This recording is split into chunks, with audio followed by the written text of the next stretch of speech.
ቀጠናዎች በአፋብኃ ሰሜን አማራ ቀጠና ምኒልክ ዕዝ ፋኖዎች ታላላቅ ድሎች እየተመዘገቡ ቀጥለዋል።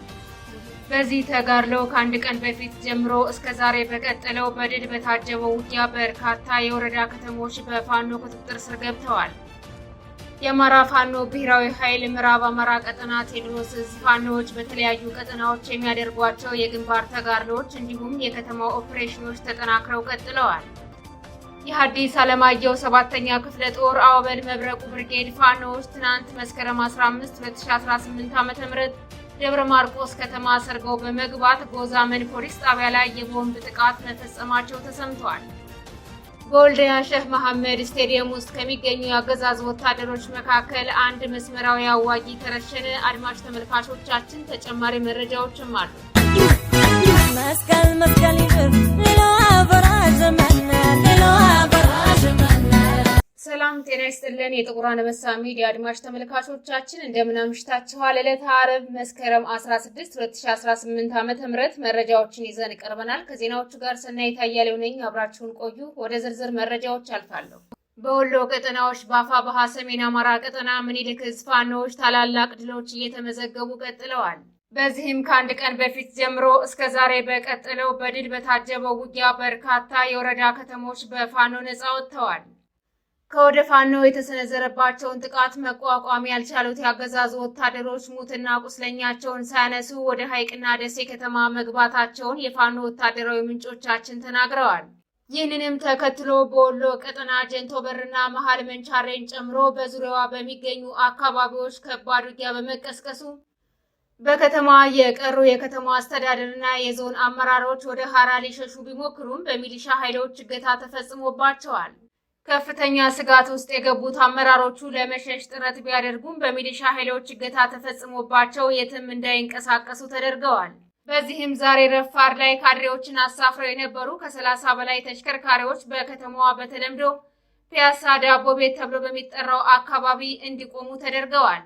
በተያዘ ከትናንት ጀምሮ ቀድሞ በመውጣት ሐራ ላይ የነበሩ ከፍተኛ የዞን አመራሮች በባለ ሽርጡ ክፍለ ጦር ተቆርጠናል በሚል ወደ ሌሎች የአፋር አካባቢዎች ለመሸሽ እየሞከሩ ቢሆንም እጀባ የሚያደርግላቸው ወታደር አጥተው ከፍተኛ ጭንቀት ውስጥ እንደሚገኙ የመረጃ ምንጮቻችን አክለው ገልጸዋል። ይህንን እንቅስቃሴ የተመለከቱት የሐራ አካባቢ ወጣቶች ከተማችን የባንዳ መደበቂያ አትሆንም የሚል ተቃውሞ ማንሳታቸውም ተመላክቷል። መስቀል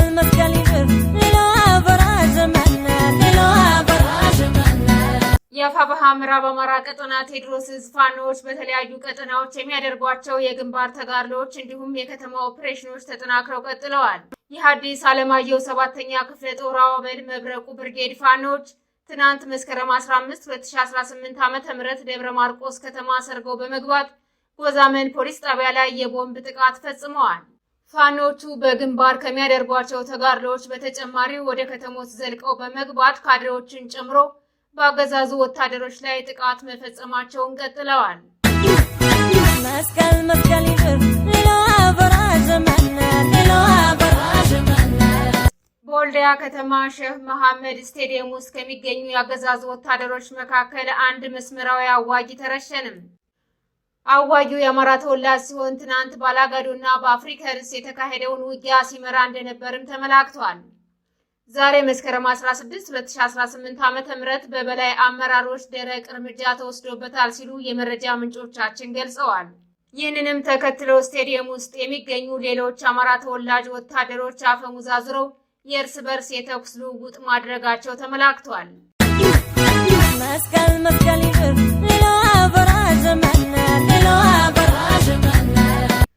በአዲስ አበባ ለዓመታት በቀጠለው አፈና ወጣቶቹ ፖሊስ ጣቢያዎችን እያጨናነቁ እንደሚገኙ ተገለጸ።